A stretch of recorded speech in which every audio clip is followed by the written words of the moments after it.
Wow, King H7. That's hard to believe. I think I just found myself holding my breath and gasping for air. Yes.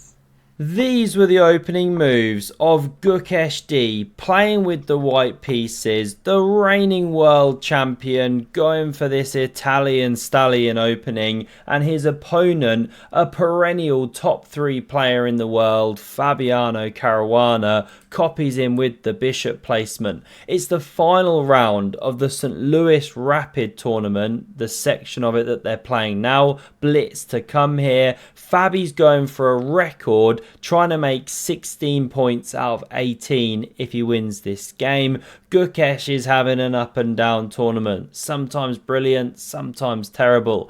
Let's check out this classic. It's like 90 moves of beauty, so we're going to keep rattling through here. Chess fans can hardly believe what they're seeing, the way this game swings.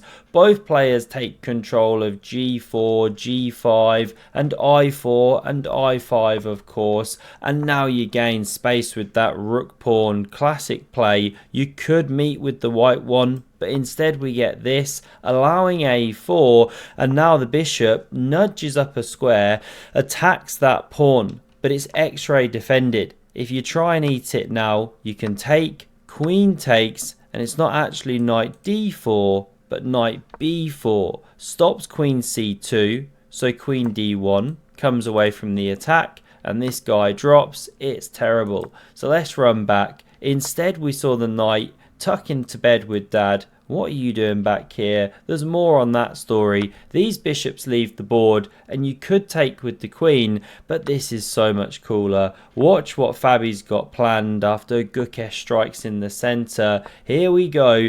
It's this one, launched down the board with a roar, and you simply have to be munching that one. Like this, something like this is how the line would go. Black's got a choice to take, to push. It's roughly level, maybe white a smidge ahead. But let's run back. Gukesh didn't take the pawn. He played the highly provocative queen to d3. And it's just pretty much a bad, stinky move. You can play this crazy tactical d5, but this is also very good and sets up the connect 4. Fabiano wins himself a wonderful new hairdryer, much needed after Hikaru's long stint in his hair this summer. He loves to vacation there, does old Hikaru. Now we see the knight tucked back here, and dad's like, what's going on? You were supposed to be out in the world making something of yourself, and Fabi just plays some slow and steady moves. The knight jumps here, but it's still very horrendous. Bit of a donkey. You could now jump this way, pressure the centre, bring the queen out here soon. g5, very direct. You're never worried about d5. You open this guided missile. This poor guy is so dead, can't challenge. These are the problems for white, but Fabi goes this way,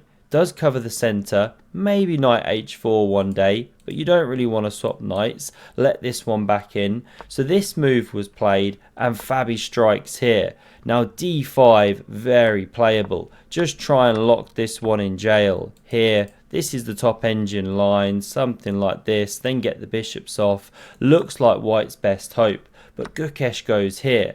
Knight takes, queen c2, the queen enters the game, so do the rooks here, but this bishop's just standing in the way. What an awful sniper.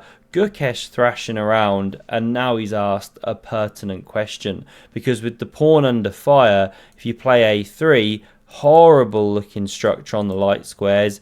b3, well of course you can take here, open the a file, plus the knight and queen are converging, you're just losing a pawn, so therefore we saw the explosive c4, also opens the bishop, but Fabi can start manoeuvring. This is classy. Gukesh desperately tries to activate his knights, but really, where are they going there?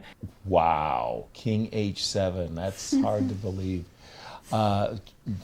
Putting the queen on c2, putting the king on h7, but prepping the move g5, awesome. He's plugging away hopelessly, but it's a lost cause because Fabi just launches Gary the debt collector down the board here. Knight b4, but it's so horrendously slow. Look at the drop of Ival Barovic, rook g8, bishop c3, and the uncompromising pawn to g4 just rips open the position. Using this as a hook, you simply can't avoid lines getting opened. Rook recaptures here, and after Gukesh desperately takes here, he is just absolutely lost in this position. There's a killer move. Can you find it for black?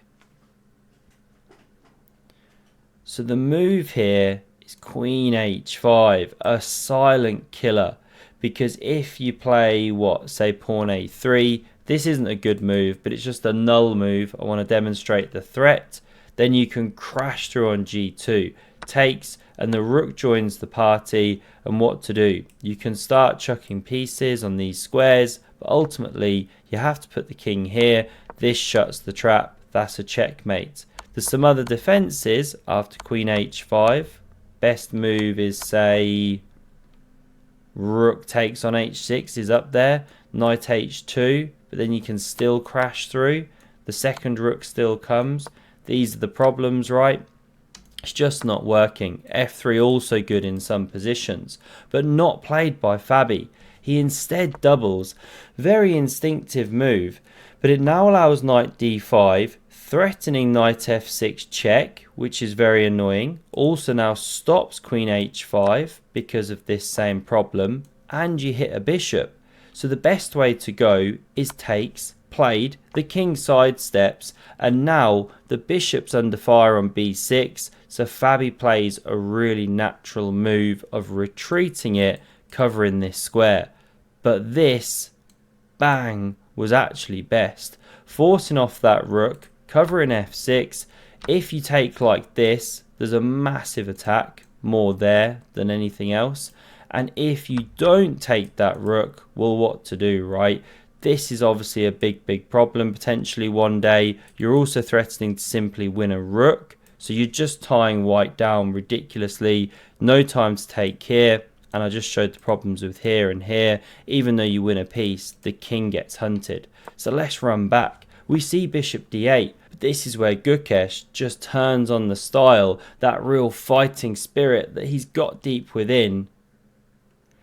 He plays rook takes on d8, a great exchange sack. You can't take with the rook or king takes here. These have to stay connected. So knight takes, but now you crash through here. And he's now got a minor piece, a pawn, and finally that woeful minor piece has come to life. Knight d7 attacks it and covers this checking square. King e1 now played, star move, running over here. Now knight e6 and queen takes on a4. Gukesh not only getting greedy, but setting up this threat of takes, queen takes, and then knight check here, winning that queen. So you have to respond. Fabi does it like this. Taken on e5 immediately, apparently best, but let's stick with the game. And he's now saying, if you go for the tactic, there's takes with check, king here forced, if you don't want to get mated, down here. And now when you take, the knight can't fork because it's pinned to the king. Subtle stuff. They both spot it. Takes is played, rook recaptures, bishop under fire, retreating, and the knight now centralizes. It's absolutely tense. They're both now living off the increment. f3 good at so many moments in this game, but not played. You could cemento this bishop immediately, but this one was played, given the double blunders, but a bit harsh. It only is a double blunder if you play the move of pawn to f3. Doesn't look playable because you sack a pawn, but then you get knight d4. Lovely tactic, can't take or lose the queen, and now you're forking. Okay, this is not easy to spot. Both players miss it. h5 from Fabi, very natural idea of course, but e5 in response, and out of nowhere Gukesh is flipping this game on his head. He's now ahead. Queen e6 is played to stop the pawn advancing, but blunder. You can take here, triple family fork, However, there is a way to wiggle out. Starts with check, king d2, and now another check. This knight could block here, but Gukesh realises he can offer the exchange of the ladies. Fabi's not got anything better but to do it. This rook was hanging, remember, but now, after the rook saves itself, this endgame is winning for white if you find the correct steps. Rook e4 best. This king steps in, however, allowing knight d4 immediately. You take, I take, but not played. h4 was pushed, but the star move in response found by Gukesh. Pawn to f3, always play it right. That rook's hit, and what to do if it moves away? Well, the pawn's collapsing, this one's running, so Fabi desperately tries this. You take my rook, I take yours. You take my knight, I take yours. There's a lot of complications, but Gukesh finds the best move. The only winning move in this position. The only winning move. It's the only move? The only winning move. It's the only move? The only winning move. It's the only...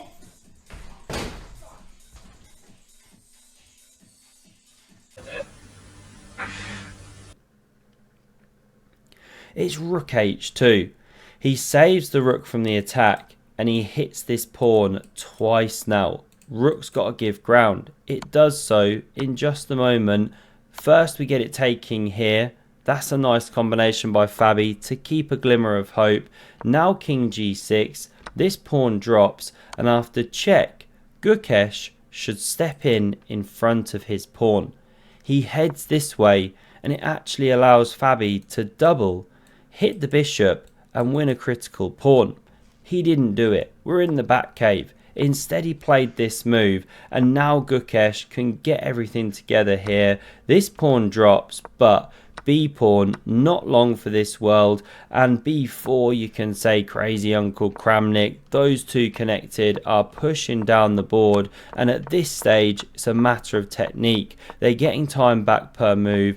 This should be bread and butter to these super grandmothers, and sure enough, Gukesh D brings the Gukesh A in this endgame here, and he gets the job done. Ploughing the pawns through, activating the king.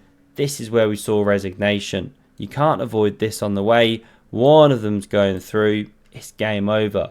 What a topsy-turvy battle. Fabi still finishes top. He had an amazing tournament there on the rapid bit, but Gukesh fighting back. Check out the video on screen if you want to see an incredible game from him. He played yesterday, just a mind blower. Hope you enjoyed and see you soon. Cheers.